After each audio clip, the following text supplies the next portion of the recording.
Sejam muito bem-vindos a mais um episódio do No Terraço Podcast. E hoje a gente vai ter uma conversa inspiradora com o Sávio, ele que é pastor metodista, teólogo, professor, palestrante e escritor. Nascido e criado aqui no Rio de Janeiro, o Sávio é casado com a Cecília. Ele é pai da Carolina, da Daniela e do Lucas e avô do Leonardo e do Guilherme. Ele tem mais de 45 anos de caminhada na fé e 18 anos ministrando a pastoral, servindo em diversas igrejas, e hoje ele está liderando na igreja metodista lá no Vidigal. E é com toda essa experiência que ele lança a segunda edição do livro Compreendendo o Livro do Apocalipse, montando o quebra-cabeça, que é esse aqui, ó. Esse rapaz aqui que a gente vai conversar, tá? Uma obra que propõe olhar para o Apocalipse não com medo, mas com esperança. Sávio, meu amigo, seja muito bem-vindo. E eu já vou começar perguntando aqui o que te motivou a escrever esse livro e transformar essa mensagem em algo acessível para quem busca entender a fé e o propósito de Deus. É muito bom estar aí com você nesse podcast, né? É muito bom ter esse momento onde vai poder ser esclarecedor. É exatamente o objetivo de se fazer esse livro, de elaborar esse projeto tão ousado e desafiador num livro ou numa carta, né, da Bíblia, que muitos têm medo, muitos olham sem entender nada, muitos até deixam para lá porque vem tantas alegorias, vêm tantas situações, como assim, a princípio complexas, que elas rejeitam. Sim. Então, realmente foi. Mas, pela caminhada de fé que eu já tenho, pela caminhada pastoral que eu tive, eu vejo Deus, através do Espírito Santo, eu sempre gosto de falar assim, me desafiando a chegar mais profundo, a pesquisar mais, a questionar mais, a meditar mais, segundo a Bíblia fala, né, que a gente deve meditar na palavra, né, nos versículos, nos capítulos, olhar com calma, refletir e assim deixar que Deus vá fazendo a obra na vida e no coração de cada um. Legal. E o que é que te motivou a você a escrever esse livro? O que me motivou foi exatamente esses questionamentos e o tempo que nós estamos vivendo atual. O tempo que nós estamos vivendo, né, século XX, século XXI, é um período muito desafiador em todas as áreas. Sim. Vamos colocar área individual, né, a gente como pessoa, como família, na sociedade, economia, política, todo, né, dessas áreas nos fizeram questionar a vida de uma forma geral. O como é viver, por que viver, como desenvolver a nossa vida, como nos relacionarmos uns com os outros. E o Apocalipse, ele traz respostas. O Apocalipse, ele consegue conjugar toda a construção dos livros da Bíblia, desde Gênesis até o final, que eu costumo dizer, esse livro do Apocalipse. Os outros livros apontam para eles. E ele consegue concluir toda uma visão que é desenvolvida não só no Antigo Testamento, como também no Novo Testamento da Bíblia ou Escrituras, conforme eu costumo falar. Muito legal, muito bacana. Você me contou que na sua juventude você vivia uma angústia existencial, né? Digamos assim. Como foi esse processo até você encontrar um propósito em Deus? Até eu comento o seguinte, que na adolescência eu questionava muito o sentido da vida. Como eu creio que muitas pessoas fazem um pouco mais ou um pouco menos, de onde eu vim, por que eu estou aqui, para onde iremos, né? Tinha um temor, na adolescência vivia um temor da morte, porque eu questionava a vida, né? Muitas vezes, depois de mais velho, eu comentei que de manhã eu sorria e de noite eu chorava na cama, uma angústia exatamente dentro dessa crise existencial. Desta forma, sem saber fazer a oração direito, nem entendia, nem sabia direito, eu orava no meu quarto, né? Eu falava com Deus, eu falei, gente, tem que ter um Deus, será que Deus existe? Existe mesmo, não é? E ficava, né? Sim. Muitos Uma questionamentos. pseudo-oração, Sim. né? Ali, sozinho, no pé da janela do meu quarto, olhando para as estrelas, olhando para o céu e questionando e alternando angústias e reflexões. Foi assim que algo mexeu aqui dentro, né? Começou a ser mexido. Muito legal. Assim, é normal, na verdade, né? Nessa idade, a gente ter várias dúvidas, né? Não se entender. E chega um momento que a gente se encontra e vai, né? E como é que essa experiência, que aí em torno de 18 anos, ela transformou sua vida e te levou a se tornar pastor? Ó, é que eu falei, depois de muitos anos, já adulto, eu percebi que muitos jovens e adultos viviam esse questionamento, né? Uhum. E isso foi cada vez mais se tornando intenso. E essa experiência que eu tive, né, que me levou a aceitar, foi através começou o seguinte. Um dia uma amiga da minha mãe, que minha mãe também é professora, né? Minha esposa é professora, minha filha é professora, família. Eu sou professor, também fui formado em docência, né? Sim, sim. E ela foi lá um dia, porque ela era cristã, evangélica, e ela foi lá e pediu para orar. E ela fez uma oração. Aquilo ali mexeu já comigo.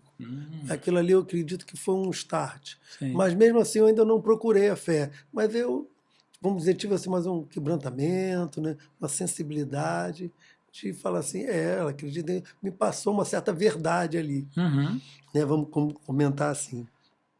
E aí depois, passou alguns anos, né, aos 18 anos, um amigo meu começou a frequentar a igreja carismática católica. Uhum. E me convidou para ir. Foi o primeiro contato, efetivamente, que eu tive com igreja, em que ela fizesse sentido. Que até então eu ia para a igreja aos domingos, meio forçado pelo meu pai como adolescente, Sim. mas para mim não sabia de nada, ficava lá, né? Doido para acabar, para ir embora para passear. E depois dali tinha um passeio. Você passei na praça, ia tomar um sorvete. Né? Isso. Aí você ia. Mas na igreja ali na carismática, eu comecei a falar, é interessante, porque o que é Bíblia? Eu não tinha a menor noção do que era a Bíblia. Mas o que você sentiu de diferente da igreja do domingo e dessa igreja? Né? Por que nessa igreja você sentiu isso? O que você sentiu de diferente? Eu acho que talvez eu estivesse mais assim, preparado, vamos botar assim, entre aspas, para ouvir. Uhum. Ou para refletir. Estava mais aberto, na né? proposta, Estava mais aberto para ouvir, para receber a palavra. E ali eu tive realmente, eu saí dali bem impactado, bem animado. Falei, vou começar a ler a Bíblia, vou comprar uma Bíblia, vou começar a ler, vou me interessar. Mas fui umas 3 vezes, passou-se o tempo e foi legal, vamos botar assim, né? Sim. No sentido, foi legal, foi interessante, né? Atendeu uma certa curiosidade. Mas passou um tempo, esse meu amigo também ele começou a frequentar uma igreja evangélica ali em Copacabana, Sim. onde muitos jovens estavam indo para lá. E foi efetivamente ali que eu tive realmente, como eu costumo falar, uma experiência com Deus. Um encontro com Deus, eu fui impactado. A partir daquele dia, o impacto foi tão forte que quando eu me levantei dali, eu não era mais a mesma pessoa. O que você acha que aconteceu nesse dia que causou essa diferença, esse impacto tão forte? Eu creio que todo esse processo antes foi me preparando exatamente para aquele momento. Uhum. E naquele momento eu abri o coração. E como a gente costuma falar, o Espírito Santo, que como está nas Escrituras ou na Bíblia, fala, convence do pecado, da justiça e do juízo. Sim. Naquele dia eu fui plenamente convencido. Não por uma pregação, que eu nem lembro a pregação. Talvez por um louvor, mas eu sei que ali eu chorei tudo que eu podia chorar e mais alguma coisa. Muito foi uma experiência legal. muito pessoal. Muito bom. E muito essa legal. experiência pessoal, quando eu levantei dali, eu falei, eu quero realmente conhecer quem é esse Deus. Quem é esse Deus dos cristãos que eu hoje fui impactado e que é tanto falado, agora eu fiquei curioso. Esse dia foi um divisor de águas na sua vida. Foi mesmo. Mas no caso você frequentava a igreja católica e nessa de Copacabana você passou para a igreja evangélica. Eu comecei a frequentar ali a minha evangélica. Tinha alguns jovens mais velhos, não foi nenhum pastor diretamente, foi os jovens mais velhos, com 20 e poucos anos, que eu pude fazer amizade, que eu fiz mais amizade, e eles puderam me orientar, me assim na fé, me explicar algumas coisas. Falou, tá aqui, tem algum livro. Eu tirava, tinha um amigo que ficou, que eu considero até hoje, né? Já estamos mais velhos, até hoje nós temos contato. Legal. Mora aqui no Rio de Janeiro, se tornou um grande amigo. Ele foi muito assim eficiente em me orientar e dar os primeiros passos, né? E foi me agregando algumas coisas e eu pude tirar algumas dúvidas. E aí, interessante que eu gosto de falar também, que eu passei 1 ano e meio a partir daí, lendo a Bíblia 4 horas por dia da tarde. Eu estava fazendo faculdade, eu não conseguia estudar para a faculdade, eu estava trabalhando, chegava do trabalho, a minha mãe chegou e falou assim, sabe, você está estudando para ser pastor? Você já está estudando para ser pastor? Você começou na igreja? E ela fica, você não para de ler. Eu ficava lá no quarto. E isso aconteceu espontaneamente, né, vamos dizer assim. Sim. E eu estava exatamente curioso em saber quem é esse Deus? Quem é esse Deus do cristianismo? Né? Eu quero saber quem é. Eu quero dar razão, como a própria Bíblia fala, o apóstolo Paulo, o discípulo Paulo, né? Ou como na Igreja Católica o São Paulo fala, né? Dar razão à sua fé. Legal, muito bacana essa história. E assim, porque para um adolescente, né, ou já um quase adulto, né, de 18 anos, se interessar como você se interessou pela Bíblia, não é uma coisa normal, né? É uma coisa que vinha mesmo de dentro, era de coração mesmo, né? É verdade. Exceto que também não foi só eu.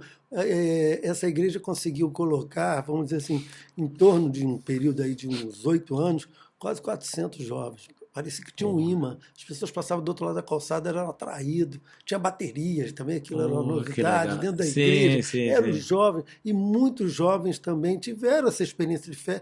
Claro, cada um à sua maneira, cada um dentro da sua história, mas conseguiram, né, desenvolver. Você vê como o meio, né, de convivência é importante, né? E é importante a gente estar sempre rodeado de boas pessoas, de um meio muito legal. Você estava na igreja, né? E você foi super bem influenciado, né, para um caminho. Teve essa influência do meio também, que, claro, do jovem, todos eles com sede, todos eles também, dentro da sua história, com certos questionamentos, certas dúvidas, com os medos da juventude, e procurando Deus, vamos colocar. Eles estavam procurando Deus. Que bom. E ali eu acho que teve um encontro com eles forte. Que bom. E logo depois influenciei até a esposa também, que estava namorando, e ela também foi assim, influenciada, no bom sentido, para também viver essa experiência.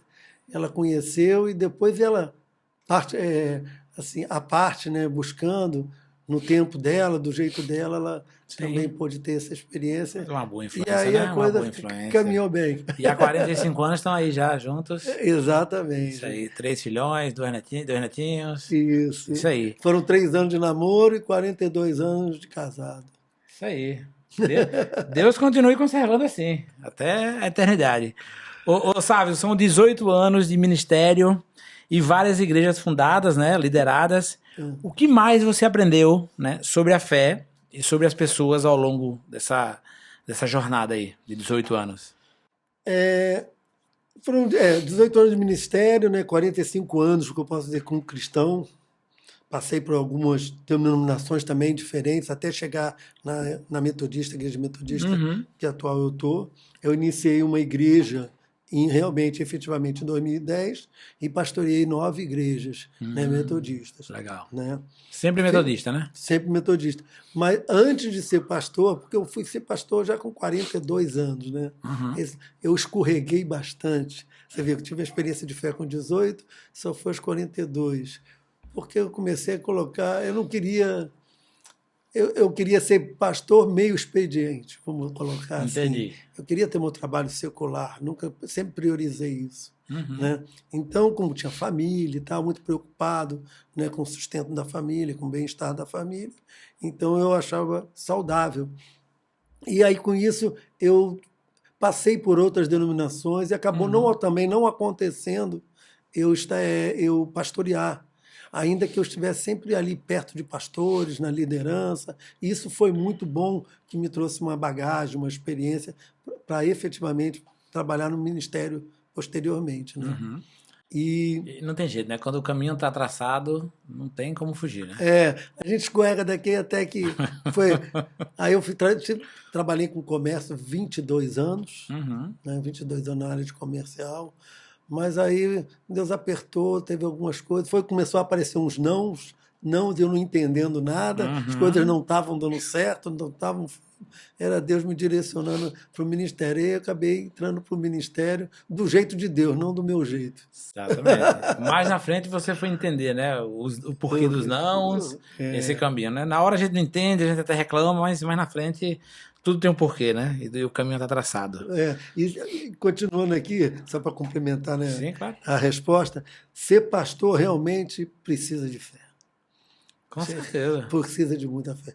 Porque tem que estar centrado em Deus, porque as pessoas são realmente imprevisíveis e previsíveis. Aí eu até estou dentro aí do âmago da pergunta, né? Como é conviver com as pessoas, que é o grande desafio, né? Levá-las a entender a fé, ou quererem realmente buscar uma experiência de fé, quererem investir em conhecer e desenvolver uma fé cristã. E quando eu coloco isso, eu falei, só Deus tem o poder para decifrar o ser humano. O ser humano é um mundo interno, né? Com certeza. E muitos inexplorados, né? Não, e você como líder, né? Porque assim, liderança, eu fui muitos anos líder, não da igreja, fui líder comercial, de empresas e tudo mais. Só que liderança, o princípio sempre é o mesmo, né? Você vai mexer com pessoas, né? E você é uma referência, né? Isso, e exatamente. Principalmente na igreja, não tem como você ser um bom pastor se você não tiver fé. E acreditar nas palavras, acreditar na estrutura, acreditar no todo, né? Isso é fundamental, porque você lê um espelho e você é a referência. E as pessoas vão te seguir, né? Você como pastor, né? Você é um representante, né? Do divino, e você tem que ter muita fé. Isso aí não tem... Como diz a música do Roberto Carlos, eu gosto de citar isso, essa fé que nos faz otimista demais, né? Sim, com certeza. Mas eu falo também que as pessoas têm as suas histórias, agem, reagem de formas previsíveis, ora imprevisíveis, como eu falei, e é por isso que temos aí o estudo aí de antropologia, sociologia, filosofia, psicologia, para agregar, né, na construção do ser humano, porque devido a todas essas variações que o ser humano tem, né, e demonstra, tanto positivas como negativas. Né? Com certeza. Agora vamos entrar aqui um pouquinho no livro. Esse aqui é o livro do Apocalipse. E aí eu te pergunto por que do título Compreendendo o Livro do Apocalipse, e tem ainda um subtítulo, né, que é Montando o Quebra-Cabeça. Desmonta esse quebra-cabeça aqui agora e explica aí aqui um pouquinho do porquê desse belo livro que esse aqui é meu, fui presenteado, sabe, ainda vai autografar aqui, mas esse aqui já é meu, vou ler, eu muito bom. Eu não tenho essa, eu circulo por várias religiões, por vários meios, não é porque eu nunca, assim, eu confesso que eu nunca li um livro religioso, né? Mas vou ler esse aqui porque eu me interessei muito, porque você está trazendo uma perspectiva diferente e acho que tem coisa legal para agregar aqui, com certeza eu vou ler. E os questionamentos, as críticas, as dúvidas, sim, pode... Estou aí para dar um retorno. Com certeza. Mas me conta, por que desse nome? É interessante compreender, né? Eu creio que isso aí foi até provocativo.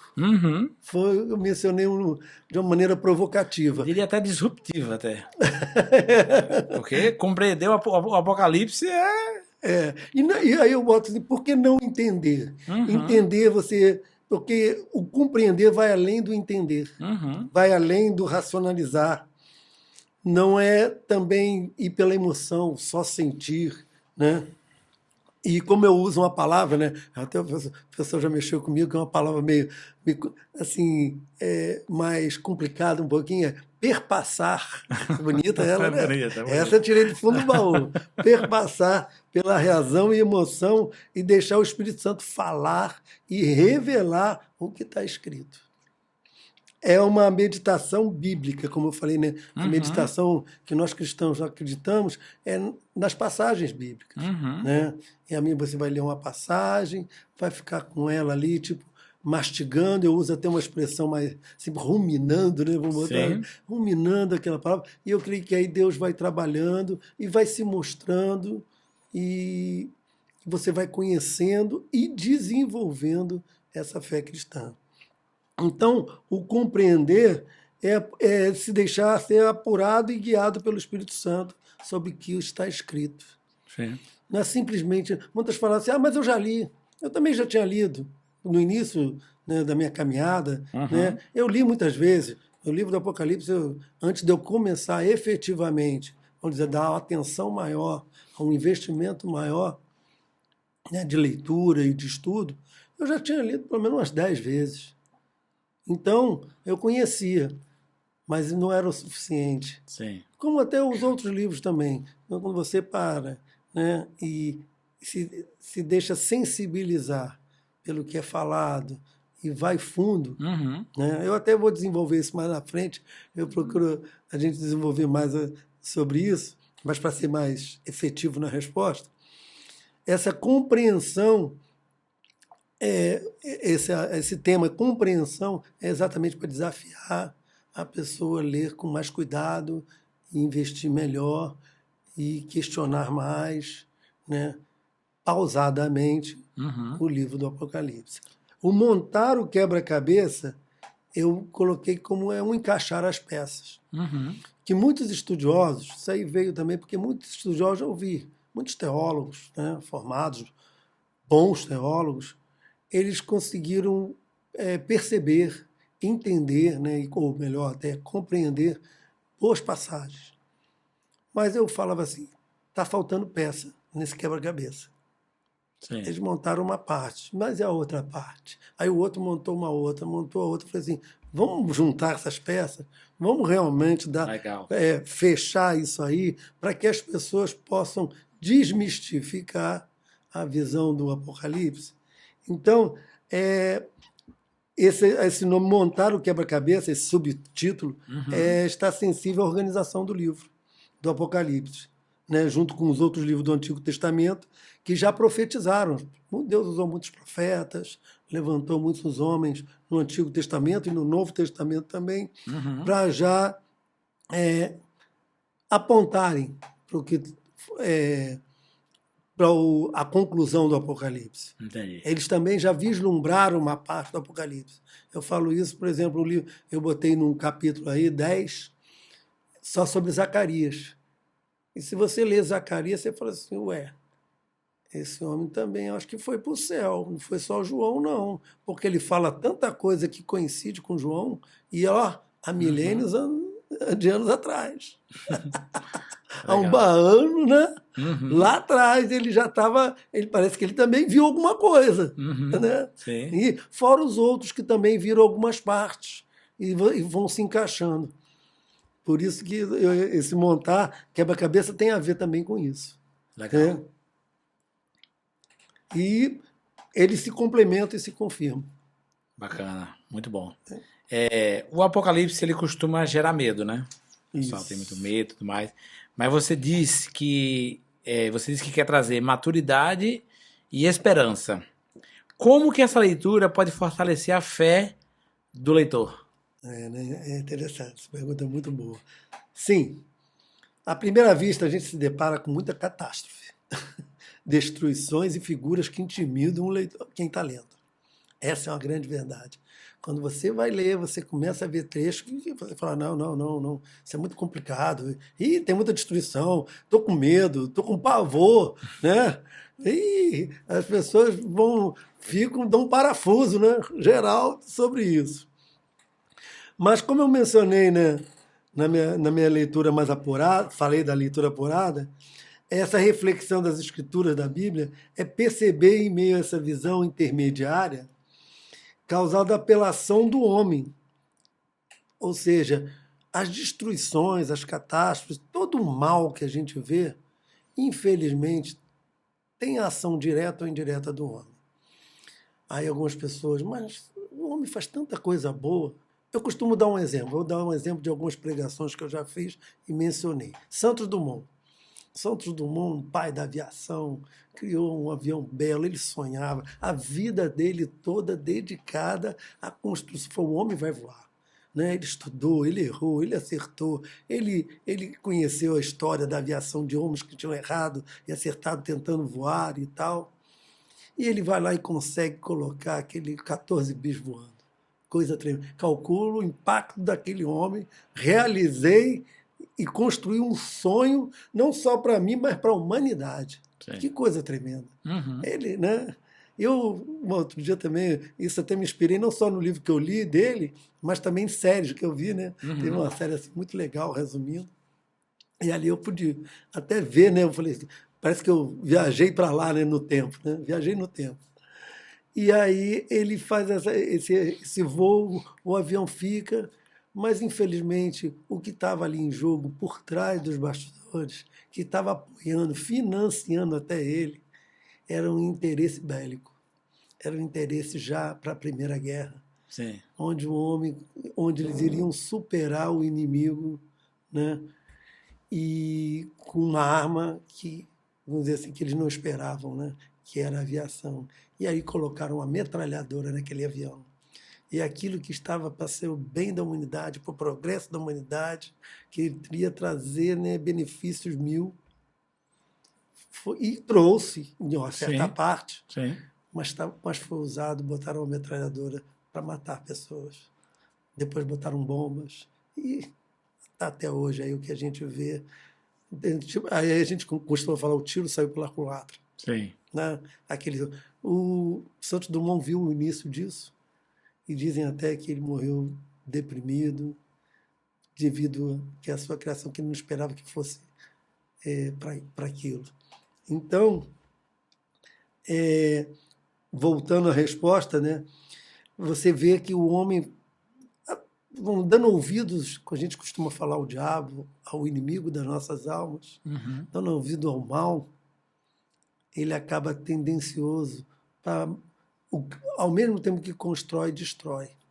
Ao mesmo tempo que tem coisas boas feitas por Deus, ele também usufrui, mas destrói. Né? E aí a culpa não está em Deus. Deus criou tudo perfeito, com bom, certeza, aprazível ser humano. Com certeza. Né? Para cumprir um propósito, né? Porque Deus... E apesar disso tudo, né? Isso que eu entrar efetivamente, Deus está no controle. Deus está no controle disso tudo. Apesar do homem, apesar da maldade, apesar do inimigo, Deus está no controle. E o mais tremendo ainda, que a gente chega à conclusão, por isso é a maturidade e a esperança. Né? Deus está agindo e cumprindo um propósito de perdão, de misericórdia e de salvação. E quem atentar para isso passa a ter esperança, fé e maturidade. Muito bacana. E eu te pergunto agora, ler a Bíblia com sinceridade transforma a vida? E de que forma que essa compreensão pode libertar, como no versículo, conhecereis a verdade e a verdade vos libertará? Boa pergunta, né? Se a sinceridade ao ler transforma vidas e se a verdade liberta. Eu gostaria de ler um texto de 1 Timóteo, né, que Paulo fala para o seu discípulo Timóteo, escreve para ele, ou orientando ele. Então vamos pegar um trechinho que eu creio que vai ser bem pertinente, né, bem esclarecedor em relação a essa pergunta. Sim. Que fala o seguinte, o apóstolo Paulo falando, partindo eu para Macedônia, roguei-lhe que permanecesse em Éfeso, para ordenar a certas pessoas que não mais ensinem doutrinas falsas. Eu vou pontuar versículo a versículo para ficar até mais conciso. Fica à vontade. O evangelho verdadeiro, ele é avesso às doutrinas, conceitos, preconceitos, preceitos falsos. O verdadeiro evangelho, ele reluz de tal maneira, ele liberta de tal maneira que você não tem dúvida em relação ao que é passado para você de falsas doutrinas. E as falsas doutrinas obscurecem essa verdade. Uhum. As falsas doutrinas do evangelho, do falso evangelho, ela maqueia, ela, desculpa a expressão até meio forte, tapeia o que realmente é a verdade. Por isso que Paulo vai e continua falando o seguinte, ó, que deixem de dar atenção a mitos e genealogias intermináveis, que causam controvérsias, em vez de promoverem a obra de Deus, que é pela fé. O que ele está dizendo? Esses ensinamentos trazem pesos e distorções, porque a obra verdadeira de Deus é pela fé. Sim. E essa obra pela fé vem de Deus. Né? Tem uma passagem, né, no Evangelho, que é João 3,16, que fala: Deus amou o mundo de tal maneira, de tremenda maneira, né, de imensa maneira, que envia o seu Filho amado, para que todo aquele que crê, aí, né, esse sublinhar aí é meu, né? Daquele que crê, daquele que acredita, daquele que dá crédito, daquele que leva a sério a vinda desse Deus, não pereça, ou seja, não morra, mas tenha vida eterna. E esse morrer tem a ver até com o que eu falei da angústia. Morrer na angústia, morrer nos seus pecados, nos seus delitos, nos seus erros, nas suas falhas, nas suas inconsequências, nos seus devaneios, né? E por aí vai, que muitas vezes vai te engolindo por dentro e te levando à morte, né? Sim. Porque você não tem a resposta verdadeira da vida. E isso transforma vidas, né? Muito legal. Continuando, né, o passagem aqui, né, eu até fui um pouquinho mais, e ele fala: o objetivo dessa instrução é o amor que procede de um coração puro, de uma consciência, de uma boa consciência e de uma fé sincera. Ou seja, a razão da orientação, da instrução, do conhecimento, de compreender o Evangelho, de compreender todos os livros, inclusive o livro do Apocalipse, é o amor. Sim. Que vai proceder, que vai trazer o que para a gente? O coração puro. Uma boa consciência e uma fé realmente sincera. Tem uma passagem bíblica também que fala que Deus procura aqueles que o adoram em espírito e em verdade. O Espírito Santo de Deus paira sobre a terra, exatamente assim, procurando homens e mulheres. Deixa eu ver ali, deixa eu ver se tem um espaçozinho ali. E aquele ali está realmente me buscando, aquele ali está questionando, aquele ali está abrindo espaço para eu poder me revelar a ele, né? Ele não está endurecido por diversas situações, por questionamentos mil, por devaneios, né, como falou, intermináveis, Sim. Né? Por elucubrações. Essa é forte, né? Bonita, também, bonita. né? E aí falou assim, porque alguns se desviaram dessas coisas, voltando para discussões, aí, elucubrações inúteis, querendo ser mestres. Tem muita gente aí querendo ser mestre. Tem. Aí está que nem uma frase, né, que eu acho que é até conhecida: não explica que complica. Né? Sim. Mestre, quando não compreende nem o que estão dizendo. E as coisas acerca das quais são firmes em afirmar: não é isso, eu é que sei, e é isso mesmo. Mas aí Paulo termina: sabemos que a lei é boa, se alguém usa de maneira adequada. Ou seja, esses mestres, muitas vezes, passam para devaneios, né? E não usam da lei que é boa. E qual é a lei, né? Eu sempre gosto. Qual é a lei? A lei se resume, como o próprio Jesus diz, primeiro mandamento: ama a Deus sobre todas as coisas, com toda a tua força, de todo o teu entendimento. Né?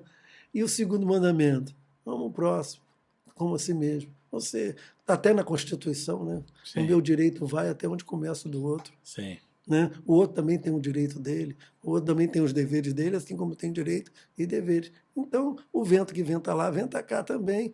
E esse é um relacionamento que Deus quer para a sua humanidade, para os seus filhos, para a sua criação. Com certeza. Deus ele quer que as pessoas façam um bem ao próximo, que ajudem, que respeitem, né? Ele fica feliz quando você Qual o pai, né? faz Qual o o pai bem. que não quer ver os filhos Exatamente. em comunhão, em união, Exatamente. sabendo dividir as coisas, sabendo Exatamente. conjugar as coisas? Eu creio que aí, como a gente costuma falar, o céu desce para a terra. E a Exatamente. terra sobe para o céu. Exatamente. Ele fica feliz, ele tá lá de cima olhando. Se você faz seu papel, se você não faz mal a ninguém, respeita o próximo, se você é uma boa pessoa, se você ajuda quando pode, ele fica feliz. Não tem essa. É o básico bem feito, né? Ele Exatamente. fica feliz. Você acredita que estamos vivendo tempos que se encaixam nas profecias do Apocalipse? E rapaz, essa pergunta é muito boa mesmo. Estamos vivendo o tempo do Apocalipse? Como eu falei, século XX e século XXI se tornaram muito desafiadores, tremendamente desafiadores, né? E vou usar o exemplo de Jesus que explicou aos seus discípulos, né? Uhum. Em Mateus 24 e Lucas 21, os discípulos perguntam para ele assim: Senhor, quando será a tua volta? Quando se dará a tua vinda? Né? O que vai acontecer? Né? E aí? Jesus explicou aos seus discípulos que ocorreria na volta dele, aqui na terra, antes de exercer a plena justiça e acontecer o juízo. Ele explicou num nível assim de dores de parto, Sim. como uma mulher com dores de parto. Ou seja, ele parte do princípio, que é constatado até por nós, que o mundo jaz no maligno.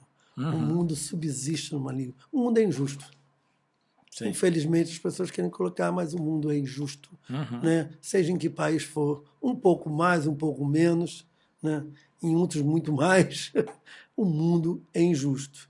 E ele falou que essa injustiça, pelo homem não atentar, não se voltar, em priorizar Deus na sua vida, em não buscá-lo em primeiro lugar, infelizmente, a maldade iria se multiplicar. A maldade, o homem afastado de Deus, ele não dá conta. O homem afastado de Deus, ele está inclinado a ouvir muito mais o inimigo das nossas almas, o diabo, a maldade, a malignidade, ser influenciado, né, por esse mal, até por causa da queda. Né? Eu costumo falar também que na queda, com Adão e Eva, conforme é contado lá em Gênesis, a escolha deles trouxe a destruição deles. Eles estavam lá no paraíso, tudo perfeito, né? Todo mundo tem uma noção disso, né? Sim. Um pouco, todos, né, conhecem um pouco mais, já ouviram, né, da história de Adão e Eva no paraíso. Deus colocou eles no mundo perfeito, mas Deus, como eu costumo falar, ele não foi ditador. Ele falou: você tem 90, vamos botar, esse é um exemplo, tá? 99 árvores que são frutíferas, você pode comer, tá tudo tranquilo. Mas tem uma que não. Olha, só 1%, vamos botar assim, né? Um azinho só. Isso é só um exemplo, né? Sim. Né? Não pode. Mas ele dá ouvidos a quem não deveria. A um estranho. Chega lá, serpente, não, te conheço, né? Te conheço, né? A mulher vai lá e dá ouvido, e ela convence, e eles convencem, Adão também entrar, e eles são convencidos para quê? Você não vai precisar de Deus. Dá um golpe lá em Deus, tira Deus de jogada, agora isso aqui vai ser só de vocês.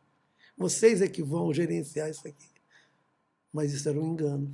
Isso era uma mentira. Sim. E eles se deixando levar, escolheram exatamente o que não poderiam. Eles tiveram esse poder de decisão. E decidiram conscientemente. Né? E essa decisão deles, conforme foi dito por Deus, traria morte. E trouxe. E que tipo de morte? Não foi só a morte física, foi a morte da alma.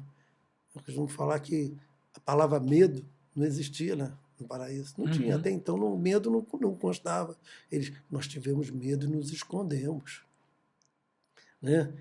E nós ouvimos passo e ficamos com medo ali e tal, e não sabia quem era. Deus se relacionava conforme todo final da tarde com eles. Isso era normal. E Deus veio de novo no final da tarde. Só que dessa vez eles ficaram com medo. Por quê? Porque eles tinham errado. Eles não tinham priorizado Deus. Eles se tornaram rebeldes contra a vontade de Deus, que era para o bem-estar deles. Sim. E aí a morte, a separação da vida aconteceu naquele momento.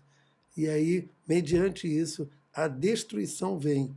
E aí eu creio que o Apocalipse já começa a dar os seus primeiros passos para que a coisa aconteça. Sim. E eu falo também que esse tempo, se hoje a gente está vivendo, eu coloco como século XXI, conforme eu falei, que se tornou acelerado.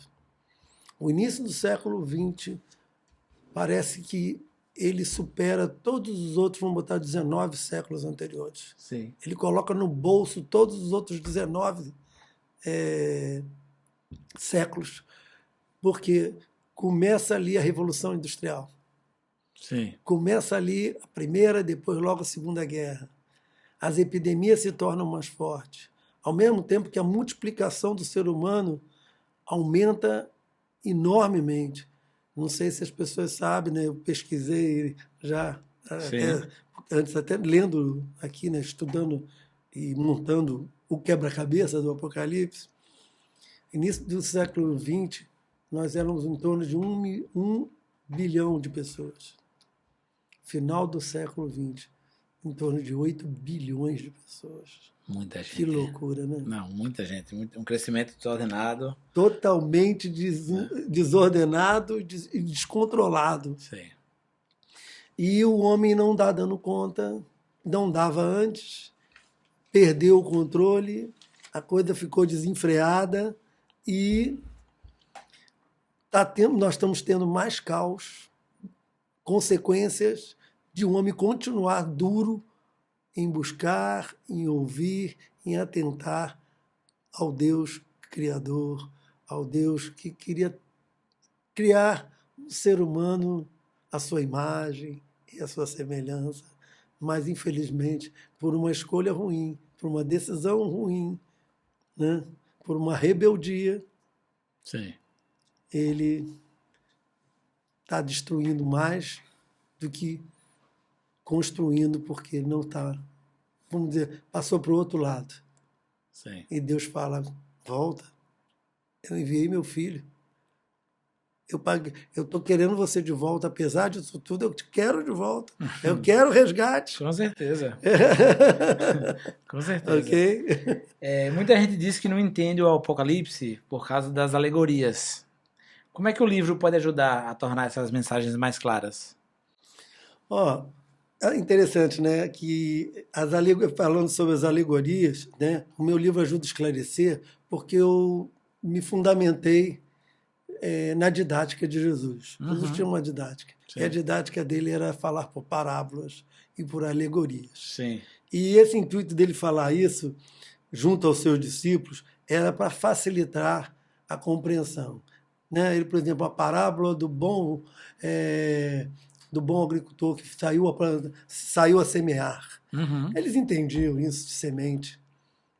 Quando ele falava do peixe, eles entendiam porque eram pescadores. Sim. Então, Jesus facilitava a compreensão, muitas vezes, com certas parábolas que trazia a luz e a realidade que eles viviam. Isso era muito bom. Mas, ao mesmo tempo, também, ele falava por parábolas para que aqueles fariseus, os escribas, que eram muito céticos e racionais, sim. E por serem racionais eram céticos, e por ser céticos eram racionais. Sim. Era interessante isso. A verdade era escondida deles. Sim. Como eu falei, eu usei essa palavra elucubração, né? Uhum. Muitas vezes eles queriam elucubrar e racionalizar, às vezes com intuitos até, né, egoístas, arrogantes, orgulhosos. Era escondido deles. E eles não entendiam. Jesus falava, desfalava, ia para lá, ia para cá, usava parábolas, daqui a pouco usava outra, usava outro exemplo, e isso confundia. Mas quando ele chegava, e os discípulos também ficavam confusos, mas quando ele chegava à parte, falava assim, agora eu vou explicar para vocês o que é. Nos evangelhos está lá, ele explicando passo a passo. Então,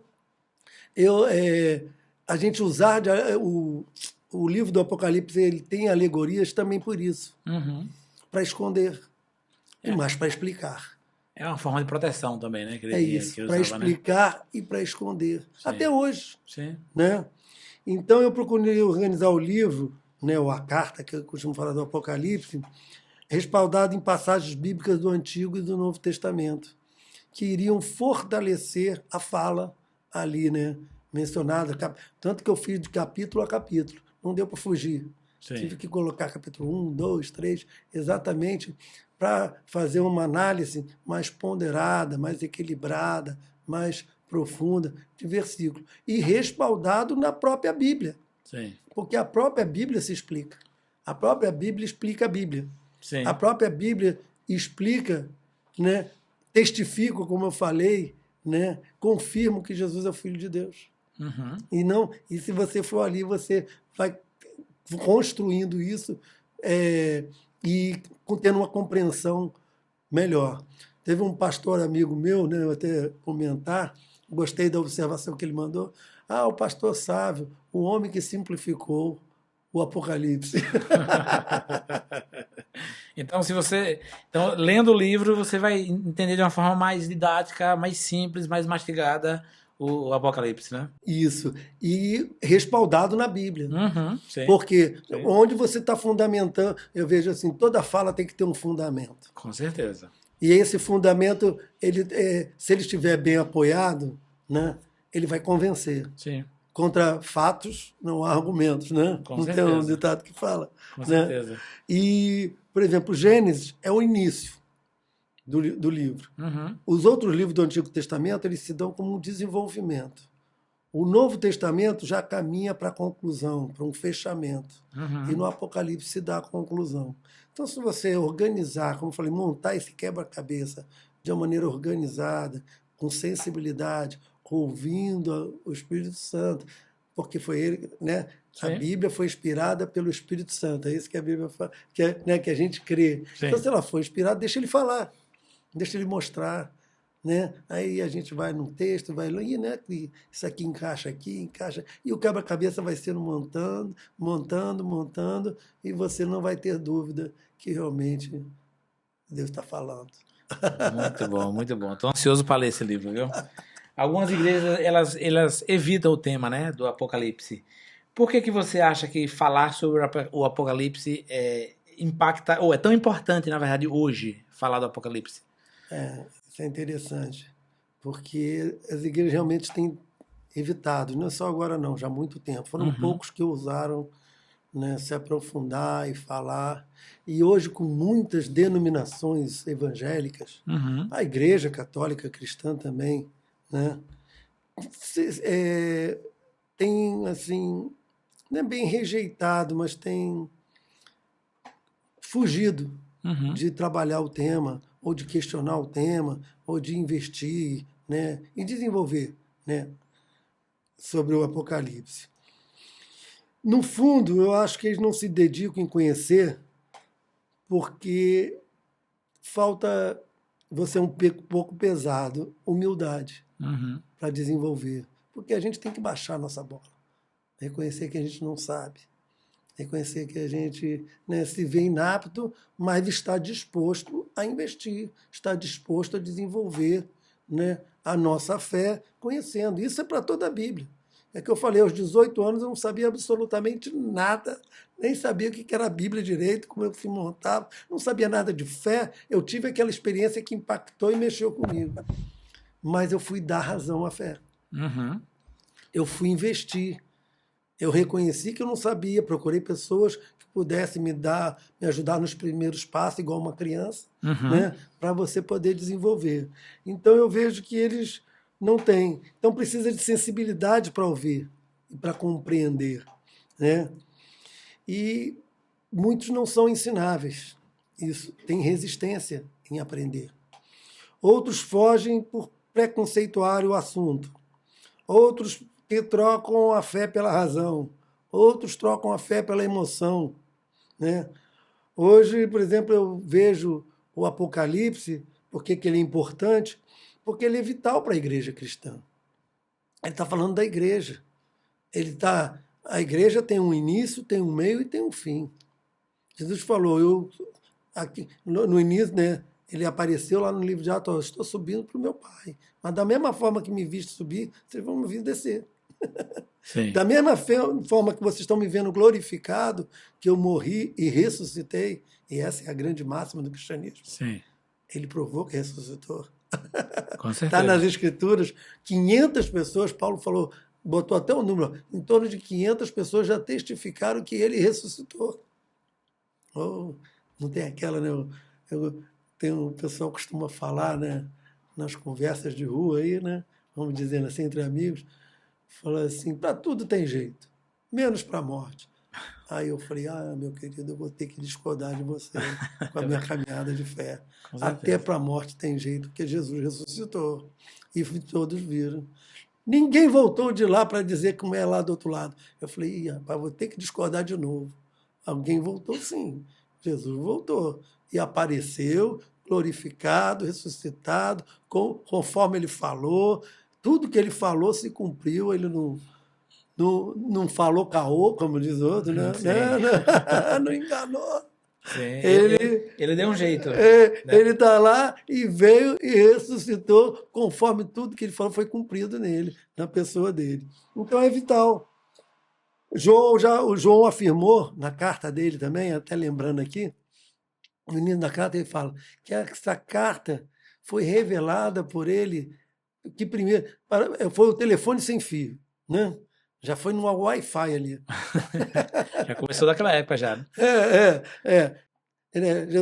João foi para o céu, teve Deus passa para Jesus, Jesus passa para os anjos, que passa para João, e o anjo ainda fala para João, passa para a turma toda aí, passa para a igreja aí, avisa eles para mostrar que eu não abandonei eles mesmo, que tudo que foi falado por Jesus quando esteve aqui na terra é verdade, e você está vendo no céu que isso vai ter uma hora que vai ter uma conclusão, vai ter um final feliz. Apesar, né, do homem rebelde, mas Jesus é enviado para dar uma segunda chance na decisão, na escolha lá de Adão e Eva, não foi? Sim. Para que a gente pudesse agir diferente, para a gente pudesse escolher diferente, tomar uma decisão diferente. Muito bom. Muito bom. Sabe as palavras? Muito bonito isso. E para quem nunca teve experiência com Deus, você acha que ainda dá tempo de recomeçar ou viver algo novo? Boa! Se há tempo de recomeçar e viver algo novo. Muito bom. Eu ia até citar na outra pergunta, vou pegar um gancho aqui, né, que toda série, todas as novelas, né, o brasileiro então é mais chegado à novela, Sim. né? Mas também hoje as séries estão aí, né? Toda série ela tem um início e um final. E a gente vê que sempre parece que no final, né, que tudo, né, se ajeita, se encaixa. Sim. Né? No início começa, vai mostrando, o Apocalipse é muito assim, vai mostrando, né, os personagens, vai construindo aqueles personagens, o local, e aí, e nessa construção, depois ele vai desenvolvendo. E no final, né, ele vai concluindo. Ele conclui toda a história, ele junta as peças. E interessante que muitas vezes no final é que são feitos os recomeços. Né? E uma fala que eu tenho é que enquanto há vida, há esperança. Com certeza. Né? Eu falo, não, né? Me respaldo na Bíblia, que a Bíblia, estou pegando ali o gancho, né? A Bíblia, as Escrituras que falam que enquanto há vida, que a vida está aqui. Enquanto tiver vida, a esperança está aqui. De escolher melhor, de tomar decisões melhores, né? De se arrepender, de se quebrantar, de ter uma metanoia, como diz lá em Romanos 12, uma mudança, né, de atitude, de ação e reação, de dar novo propósito e sentido para a vida. Né? Porque o propósito de vivermos nessa terra é exatamente esse: acertar. Sim. Ressignificar. Né? Em Adão entrou o pecado. E parece que é a lei da gravidade. Nos puxa para errar, nos puxa para tomar decisões erradas, Sim. fazer escolher, nos inclina para o mal. Mas em Jesus, ele bota o peso lá e fala assim, ó, agora você não tem mais desculpa, agora está equilibrado o peso aí, agora a bola está no teu pé de novo. Você está lá que nem Adão pode escolher, no mundo errado, mas você já viu o que é bom, já viu o que é certo. Eu quero que você possa escolher o que é certo. Como disse, né, no início, né, lá em Gênesis mesmo já fala, eis que te põe o caminho da vida e da morte. E Deus vai lá, ele faz o que o professor não pode fazer, ele sopra a resposta. Escolhe a vida, escolhe a vida. Né? Com certeza. E a vida também, eu gostaria de pontuar isso, ela é feita de começos e recomeços, erros e acertos. Nunca é tarde para vivermos uma experiência de fé, de crer, acreditar, dar crédito a esse imenso amor de Deus, né, pelo ser humano. E eu gosto também, vou aproveitar, vou citar uma frase que eu gosto de Rubem Alves, que humano que nem Jesus só poderia ser Deus. Com certeza. Tremendo. Eu acho que aí, eu acredito que eu respondo essa pergunta Com dessa certeza. forma. E assim, o erro hoje, né, ele tem um poder, as pessoas negligenciam o poder do erro, mas o erro é um grande professor, né? E eu estava vendo uma frase um dia desse, que se você pegar na frente na sua vida, se você tirar de tudo da sua vida os erros, as decepções, os problemas que vocês tiveram, se você tirar isso tudo da sua vida, você não vai ser nada. Porque todas essas coisas que acontecem na vida são o que fazem você crescer e você chegar lá na frente mais preparado, né? E são esses recomeços da vida que fazem a gente crescer e ficarmos melhores, né? Eu creio que é verdade. Dizem que, vamos dizer, a didática, uma das grandes didáticas de Deus é o erro. Sim. Que parece no acerto, quando Adão e Eva estavam com tudo do bem bom. Eu costumo até brincar em pregações minhas, né? Usar essa ilustração. Eu falo, poxa, Adão e Eva estavam em Dubai. Estava tudo bom, tinha Mercedes-Benz, tinha a casa lá panorâmica, tinha lancha, tinha tudo do bom do melhor, mas ele chutou o balde, o pau da barraca e jogou, não quero isso. Né? Sim. Aí Deus permite que ele vá lá para uma situação, vamos lá, né? Eu vou usar daqui do Brasil, né? Vai lá para a favela da Maré, que é uma situação realmente difícil, é uma casa com todos os problemas, com todas as dificuldades, todos os desafios. E aí vamos lá, o outro com tudo do bom e do melhor não valorizou. E alguns muitos, vamos botar assim, valorizam, falam assim, pô, eu quero sair daqui. O que me der, eu vou valorizar. Né? Então, eu creio que o sofrimento é para que a gente possa perceber e valorizar o amor de Deus, a boa vontade de Deus, né, para com a sua criação. E com isso, viver uma vida, como o próprio Jesus falou, venha a mim para viver e viver com abundância, né, viver com qualidade. E se alguém abrisse hoje o livro, o que você gostaria que essa pessoa sentisse ao terminar essa bela leitura? Realmente é até uma preocupação minha. Quem lê o livro, eu sempre... Interessante, todos os livros, né, já foram 100 livros, né, que as pessoas já adquiriram, já tiveram acesso, que eles me dessem um retorno. O que você achou, né, como é que chegou para você o livro e tal. Me dá esse retorno, que isso aí para mim é bom. E e o que eu puder também contribuir na tua leitura a mais, ou esclarecer alguma coisa, alguma dúvida. Mas geralmente as pessoas ficam muito retidas, né? Sim. Mas algumas falam. Eu gostaria que elas sentissem realmente sede e fome de conhecer realmente as Escrituras, a Bíblia, assim como foi comigo. Aos 18 anos, que eu tive aquele impacto, e fui ler, falei, deixa eu conferir, né? Deixa eu ver, deixa eu ter a minha própria experiência, deixa eu ter a minha própria vivência, não só sobre o livro do Apocalipse, mas sobre a Bíblia, né?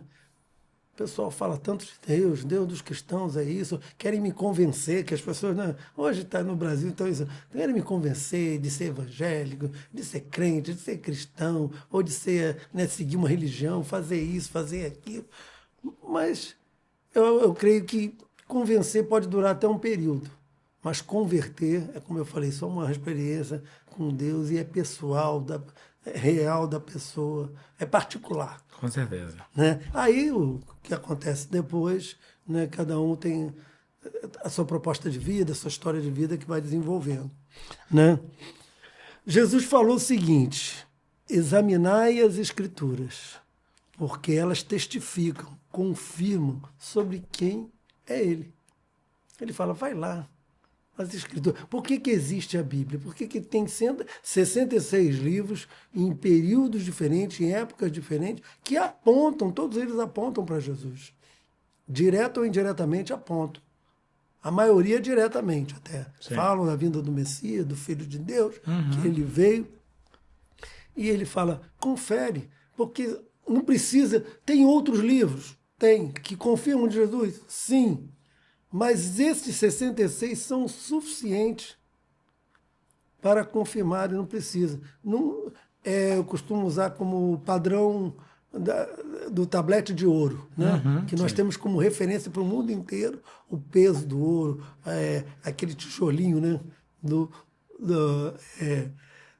ouro que eles fazem, com toda a composição e tudo. Sim. Aquilo ali é referência para o mundo inteiro, o peso do ouro. Seja 1 miligrama de ouro a 1 tonelada de ouro, a referência é ali. Sim. Então a Bíblia é referência suficiente para nos atestar, para confirmar que Jesus realmente é o Filho de Deus. Né? E para ler, eu gostaria que as pessoas também sentissem e começassem a desenvolver um relacionamento de fé, de esperança e de amor com Deus Pai, com Deus Filho. Que eu creio que isso realmente é verdadeiro. Eu vou ler até uma parte aqui, está na conclusão, na página 259, deixei aberta aqui, que amadurecer e desenvolver a sobriedade nos fortalece nas Escrituras, nos faz crescer em sabedoria e nos enche da presença do Espírito Santo mais e mais. É vital buscar a verdade e a vida. Esse, muito bonito. Não. E tem também o Salmo, não deixei aqui. Eu vou ler no... Posso dar um tempinho aqui? Vou procurar aqui. Fica à vontade. Salmo 111, ainda bem que eu estou com a Bíblia aqui, fica mais fácil. A Bíblia é sempre, sempre à mão, né? Sempre à mão, tá até... num celular, né, que a gente fala que o celular tem que usar também, não só para diversas coisas. O celular hoje é multifuncional. Com certeza, com certeza. Que fala o seguinte: grandes são as obras do Senhor, nelas meditam todos que a apreciam. Seus feitos manifestam majestade e esplendor, e a sua justiça dura para sempre. Poxa, se pegar esse versículo e ficar, né, nele, e eu acho que isso aqui até resume tudo. Que as obras do Senhor realmente são imensas. Sim, são. E a gente meditar, porque a gente meditar vai nos fazer apreciar, e apreciar nos vai fazer meditar mais e mais, desenvolver essa fé. Né? A gente vê que os céus e a terra já manifesta a majestade de Deus, já manifesta o amor de Deus, a criação, né? Tão Sim. perfeita que outro dia eu conversando, já tem uns anos atrás, eu conversei com umas pessoas, dei esse exemplo, que eu descobri que tem 4.000 espécies de peixes que não são conhecidos. Caramba! Isso é tremendo, né? Olha que multiforme sabedoria, multiforme, né, da criação de Deus. Muito legal. Fora que volta e meia as pessoas descobrem aí na Amazônia plantas que eles não imaginavam. Não estão catalogadas ainda. Pássaros que eles também não imaginavam, não estão catalogados. Sim. Olha que isso faz a gente pensar na vida. Com certeza. Sabe, estamos chegando aqui na reta final, já estamos aqui já com mais de 1 hora de programa. E para fechar aqui, qual é a mensagem que você deixaria para quem está buscando um propósito e um sentido para a vida? Mediante tudo isso, né, vamos fazer uma conclusão. e que tem a ver com a proposta do livro também. O propósito e o sentido da vida que eu desejo, né, para as pessoas é que o Senhor, o Deus Pai, o Deus Filho, o Deus Espírito Santo, alcance o coração dessas pessoas, de todas. Com a revelação, como eu falei, uma coisa que é particular, mas que vai levar ele a crer que realmente tem um Deus que não nos abandonou a própria história, a própria sorte. Sim. Né? Que não estamos abandonados aí, né? Mas que enviou o seu Filho para resgatar aqueles que creem. Outra, até me veio aqui também, por exemplo, no mundo as pessoas têm uma fala, né, que dizem que a mola do mundo, eu ouvi muito isso da minha mãe, a mola do mundo é o dinheiro. Uhum. Isso é uma verdade. Sim. Não podemos deixar. A gente fica mais velho, a gente pode até resistir, mas é a realidade nua e crua. Sim. E eu comecei a estender também, falei que a mola do político é o voto. Sim, com certeza. Né? Sim.